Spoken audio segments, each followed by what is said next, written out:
एक छोटे से गांव की बात है जहां मिट्टी के घर, कच्ची गलियां और टूटी छतें लोगों की किस्मत का हिस्सा थीं।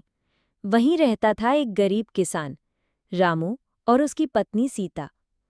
रामू और सीता के पास ज्यादा कुछ नहीं था, न जमीन का टुकड़ा, न पैसा, लेकिन उनके दिल में सपने थे, अपने बच्चों को पढ़ाना, उन्हें गरीबी से बाहर निकालना। सुबह होते ही रामू खेत की ओर निकल जाता। धूप हो या सर्दी, बारिश हो या आंधी, वो पसीना बहाता, खेत जोतता, दूसरों की मजदूरी करता। लेकिन मेहनत के बाद भी इतना ही मिलता कि घर का चूल्हा किसी तरह जल सके। उधर सीता घर संभालती, मिट्टी के चूल्हे पर रोटी बनाती, बच्चों को खिलाती। लेकिन उसके दिल में एक ही सपना था कि उसके बच्चे पढ़ लिखकर वो सब पाएं जो उसने और रामू ने कभी नहीं देखा। गांव के लोग अक्सर ताना मारते, रामू इतना खटता है, फिर भी खाली हाथ ही रहता है।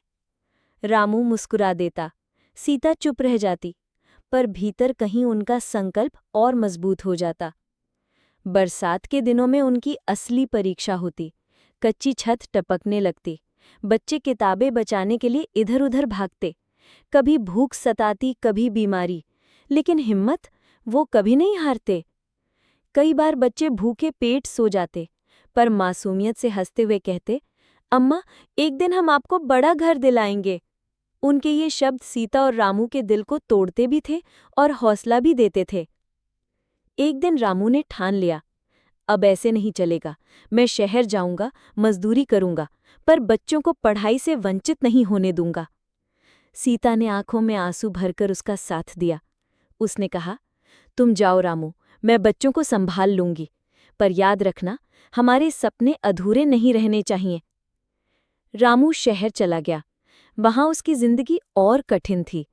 सुबह से शाम तक ईंट गारा ढोना, सड़कें बनाना, दिहाड़ी की तलाश करना, धूप में जलना, बारिश में भीगना, कभी भूखे रहना, कभी काम से निकाल दिया जाना। लेकिन हर रात जब वो बच्चों का चेहरा याद करता तो अगले दिन फिर खड़ा हो जाता। इधर गांव में सीता का संघर्ष भी कम नहीं था। पैसे की कमी इतनी थी कि उसे अपने गहने तक बेचने पड़े। वो खुद भूखी रह जाती, लेकिन बच्चों के लिए किताबें खरीदती।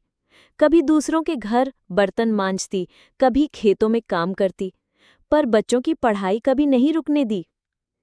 बच्चे भी माँ बाप की मेहनत समझते थे।